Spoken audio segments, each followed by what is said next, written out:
নমস্কার, কেমন আছো সবাই? আবারও জীবনের ওঠা পড়ার নতুন দিনের নতুন একটা ব্লগ ভিডিও নিয়ে চলে এলাম তোমাদের সামনে। অনেকদিন পর বৃষ্টি শেষে সবাই মিলে সন্ধেবেলায় জমজমাটি আনন্দ হই হুল্লোড়। চলো সঙ্গে থাকো, দেখতে থাকো। ভিডিও শেষে থাকছে জমজমাটি আনন্দ হই হুল্লোড়, তাই আমি সবাইকে অনুরোধ করব ভিডিওটা না টেনে শেষ পর্যন্ত সঙ্গে থাকার জন্য। আর ভিডিও দেখতে দেখতে ভিডিওর কোনো অংশ যদি এতটুকু ভালো লেগে থাকে তাহলে অবশ্যই থেকে যেতে পারো আমার সাথে, চলতে পারো দু কদম আমার সাথেও। তো পুজো দেওয়া থেকেই সকালের ভিডিওটা কিন্তু শুরু করলাম। দেখে বুঝতেই পারছো তোমাদের দাদা কিন্তু বেরিয়ে গেছেন, কারণ এখন কিন্তু আমি পুজো দিয়ে নিচ্ছি। কাজেই তোমাদের দাদার পুজো দেওয়া হয়ে গেছে, তোমাদের দাদা কিন্তু বেরিয়ে পড়েছেন। আর একটু দেরিতেই হয়েছে আমার পুজোটা দেওয়া, যেহেতু মাথায় স্নান টান করেছি, তারপরে সব খাবার দাবার করেছি, টিফিন করে পুজো দিচ্ছি, তাই একটু দেরিতেই হয়েছে। দেখতেই পাচ্ছ তোমার দাদা কিন্তু পুজো দিয়েছিলেন, প্রদীপ ধূপ জেলে সমস্তটাই কিন্তু নিভে গেছে। তো আমি একটু ধুনো ধূপ দিয়ে আমার মতো করেই পুজো দিয়ে নিলাম। আজকে তোমরা দেখছো শুক্রবারের ভিডিও। বাদাম মোটর এটা কিন্তু আমার প্রায় প্রত্যেক দিনই হয়ে থাকে, বিশেষ করে যেদিনকে নিরামিষ করা হয়। কারণ নিরামিষ মানেই কিন্তু আমাদের একটা ধারণা আসে যে সঠিক পুষ্টিটা পাবে, তো সেই হিসেবে একটা আসে। তো আমি বলবো নিরামিষের দিন যদি ছোলা বাদাম তোমার থালিতে রাখতে পারো, পনির, তাহলে অবশ্যই তোমার কিন্তু সঠিক পুষ্টি হবে। তার জন্য অবশ্যই তোমাকে ছোলা বাদাম রাজমা কাবলি চানা এই সমস্ত জিনিসগুলো রাখতে হবে।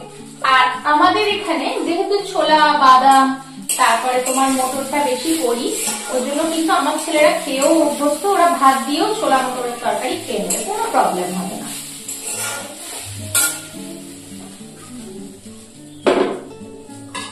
ছোট বেটু কিন্তু ওর বাবির সাথে একবার খেয়ে নিয়েছে, কিন্তু তাও আমার সাথেও একবার দেবো, যেটুকু খায় আর কি। ও তো আর বেশি খাবে না, এই একটু একটু করে বারে বারে খাবে।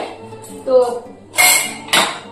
স্কুল আজকেও পাঠায়নি এই কারণেই, কারণ ওর বেশ খানিকটা ওষুধ আছে আর কি, টাইমে টাইমে ওষুধ দিতে হবে, ওর জন্যই আমি স্কুলে পাঠাইনি, যে টাইমে ওষুধগুলো দেবো। তো যাই হোক, আর মানডে থেকে পাঠাবো ভাবছি মানডে থেকে পাঠাতেই হবে, কারণ স্কুলে না পাঠালে তো হবে না। এলাচের টুকরো পড়েছে দেখলাম, সেটা তুলে দিই। আজকে যেহেতু ভিডিওটা একটু দেরিতে শুরু করেছি, তার জন্য সকালের টিফিনটা তোমাদের সাথে শেয়ার করা হয়নি, টিফিন বানানোটা। আজকে করেছি ছোলার তরকারি আর চিড়ের পোলাও। তো চিড়ের পোলাওটা খেতে কিন্তু আমাদের বাড়িতে ভালোই বাসে, আর তার সাথে যদি হয় ছোলার তরকারি তাহলে তো কোনো কথাই না, চিড়ের পোলাওয়ের ওপর একটুখানি ছোলার তরকারি ছড়িয়ে দিলে ওরা বেশ ভালো খায়। তো টিফিনটা কিন্তু অফ ক্যামেরাতেই সেরে নিলাম। আর এদিকে দেখো এতটা চিড়ের পোলাও এখনো আছে, সেটাকে রেখে দেবো, আর ছোলার তরকারিটাকেও সাইডে করে দেবো। চলো বেশ ভালো এই চিড়ের পোলাওটা রেখে দিতে হবে, আর ছোলাটা এখানেই রাখি, কারণ ছোলাটা তো দুপুরেই খাবে।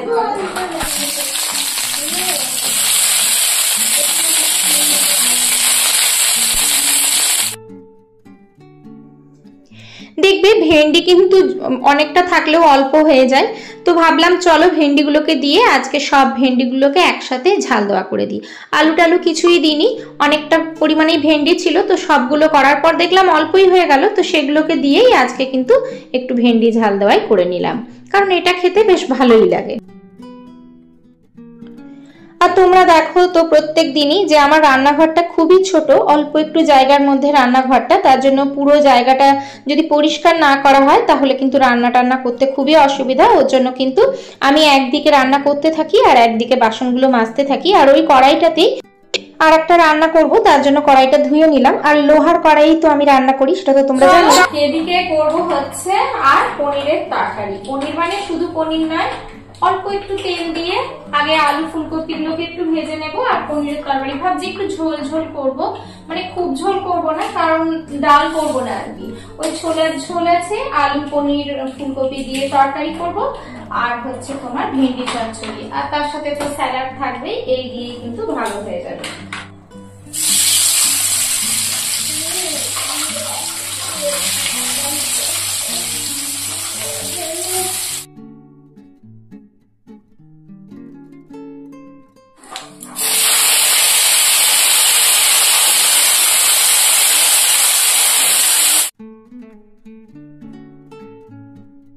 কি বলতো, গ্যাসের ফ্লেমটা যদি বেশি জোরে করে একটু বেশি তেল দিয়ে ভাজা হয় তাহলে তাড়াতাড়ি হয়ে যায়, কিন্তু সেটা তো করি না। হালকা ভাবে অনেকটা সময় নিয়ে আস্তে আস্তে করেই ভাজছি আর কি। খুব তাড়াহুড়োর মধ্যে করলে না সবজিগুলো টেস্ট হয় না, আর যেহেতু বেশি তেল দিই না তো তেলে একটু সময় ধরে করা ভালো, তাই না? স্বাস্থ্যটাও তো দেখতে হবে।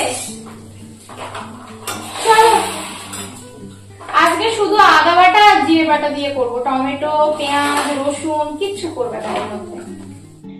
মাঝে মাঝে এরকম হালকা পাতলা ঝোল ঝোল তরকারি খেতে কিন্তু বেশ ভালোই লাগে, মানে আমার তো ভালো লাগে। তো জিরেটা আর আদার সাথে বাটিনি, এমনি জিরে গুঁড়িয়ে রেখেছিলাম সেটাই দিয়ে দিলাম, আর সাথে নুন হলুদ আর কিছুই দেব না। দেখো হালকাভাবে অনেকক্ষণ ধরে কষিয়ে নিয়েছি, আর তারপরে হালকা একটু গরম জল। আর নামানোর আগে অল্প একটু ধনে পাতাটা থাকলে একটুখানি দিলে না ভালো লাগে। হালকা একটু মশলা দিয়েছি তো, ওই জন্য পনিরের তরকারি বলো ফুলকপির তরকারি বলো একটুখানি ধনে পাতা দিলে মন্দ লাগে না।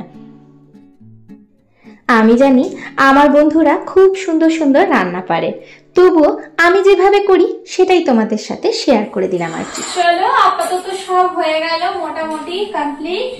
তো এখন কিন্তু 12টা বাজে। আজকে যেহেতু সেরকম কিছু রান্না করিনি, আর ছোলার ঝোলটা তো আগেই করে রেখেছিলাম তার জন্য আর কি। আর শেষে একটুখানি পাঁপড় ভাজা করব, আর ওদিকে ভাতটা বসিয়েছি, হচ্ছে হোক। ততক্ষণ এই দিকটা একটুখানি পরিষ্কার করে নিই।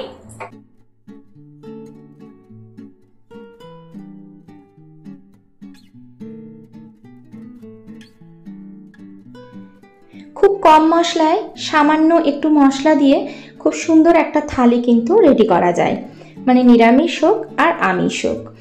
আর যাই হোক, এদিকে কিন্তু রান্নাঘরের কাজ অনেকটাই কমপ্লিট হয়ে গেছে।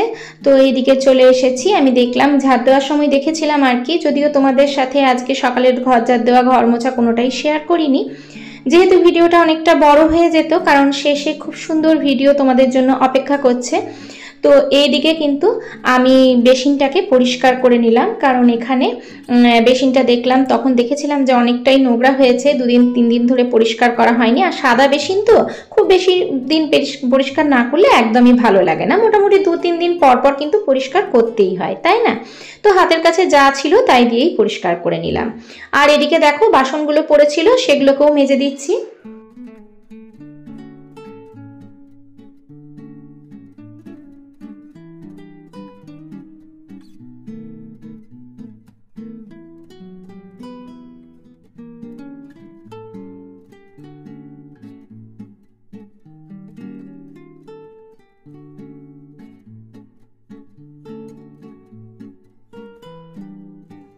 তো বাস আমার কিন্তু মোটামুটি সব কাজ কমপ্লিট হয়ে গেছে, আর এরপর কিন্তু খেতে দিয়ে দেব।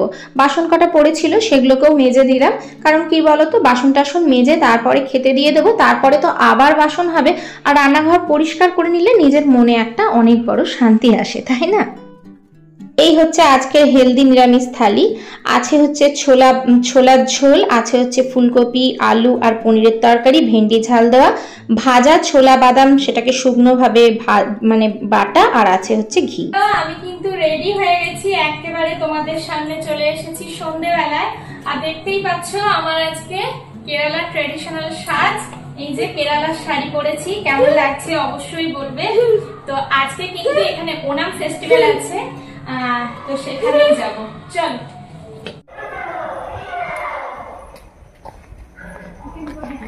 তো এই যে আমরা কিন্তু সবাই বেরিয়ে গেছি, আর এখন যাচ্ছি, দেখি ওখানে কিন্তু খেলা স্টার্ট হয়ে গেছে। তো দেখো প্রত্যেকটা উৎসবে প্রত্যেকেই তো বাড়ি যেতে পারে না, তার জন্য আজকে কিন্তু ওনাম সেলিব্রেশন হচ্ছে, আর সবাই মিলে হই হুল্লোড়, এটাই আজকের আনন্দ।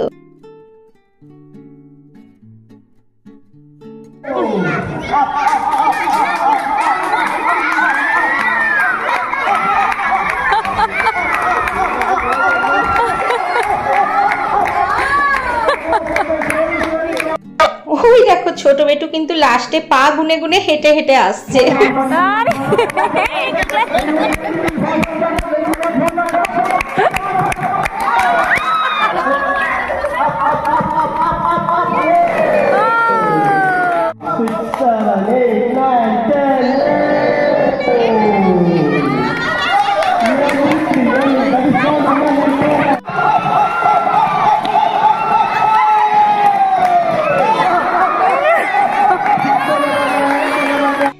সেকেন্ড খেলা হচ্ছে ওখান থেকে বালতির থেকে জল নিয়ে এসে বোতলে ভরতে হবে।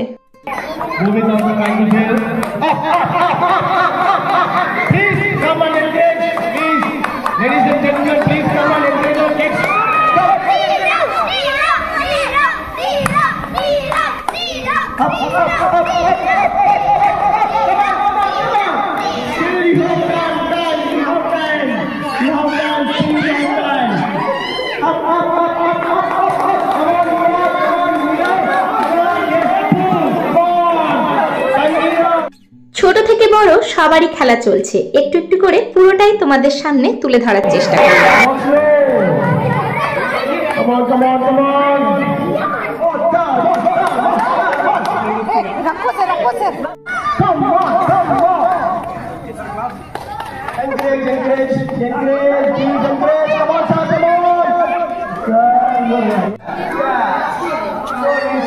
জল ভর্তি Come on, come on, come on.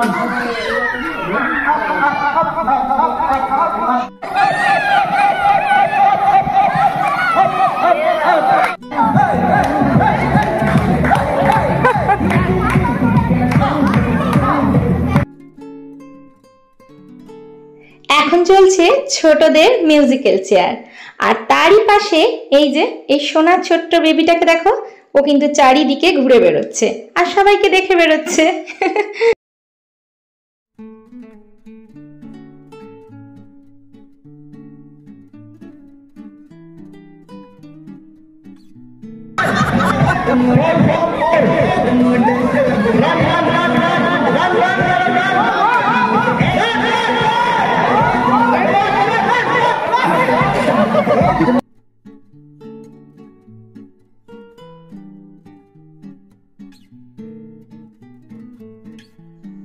দেশের থেকে অনেকটা দূরে থাকলেও এই রকম হই হুল্লোড়, আনন্দ, খেলাধুলা, গান বাজনা সবাই মিলে একসাথে মিলে মিশে একাকার হয়ে যাই আমরা, যেন ফিরে যাই আবার সেই ছোট্টবেলার জগতে, তাই না?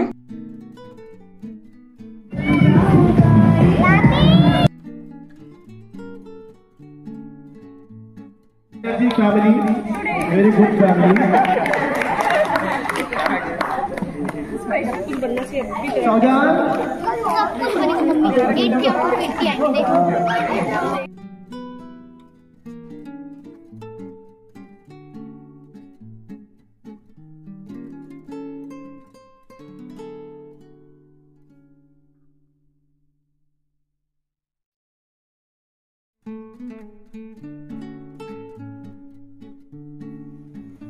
ঘরে চলে এসেছি, আর এই যে তোমরা তো দেখলেই যে কেমন প্রোগ্রাম হলো, আর তোমাদের সাথে তো পুরোটাই শেয়ার করেছি। সত্যি খুব ভালো লাগলো, সবাই মিলে আমরা কিন্তু হই হই করে খুব আনন্দ করলাম, আর তোমাদের সাথেও পুরোটাই শেয়ার করলাম। আশা করছি তোমরাও আনন্দ পেয়েছো। আর এই যে চলো গিফটগুলো তোমাদের সাথে শেয়ার করছি। এই যে এটা হচ্ছে ছোট বেটুকে দেওয়া হয়েছে, আর এটা হচ্ছে বড় বেটুর গিফট। দেখি কি পেয়েছে। একটা হচ্ছে লেমন রেসে, তাই তো নাকি? তো একটা হচ্ছে লেমন রেসে, এখানে আছে একটা পেন, আর হচ্ছে আর একটা কিসের বটল ফিলিং। আচ্ছা আচ্ছা, হ্যাঁ হ্যাঁ হ্যাঁ, হাতে করে যেটা, মানে হাতে করে যেটা জলের বোতলটাকে ভরাট করতে হবে, মানে কে কতটা জল ভরতে পারবে আর কি, সেটাতে। এই যে এই হচ্ছে আর একটা পেন। চলো দেখিয়ে দিলাম। চলো তাহলে তোমরা সবাই সুস্থ থাকবে, ভালো থাকবে, নিজের খেয়াল রাখবে, পরিবারের খেয়াল রাখবে, অবশ্যই অবশ্যই নিজের যত্ন নিবে। আর আজকের ব্লগটা আর বেশি বড় করছি না, তাহলে এখন অনেকটা রাত হয়ে গেছে। Good night, tata, bye bye. দেখা হবে পরবর্তীকালে নতুন একটা ভিডিওর সাথে।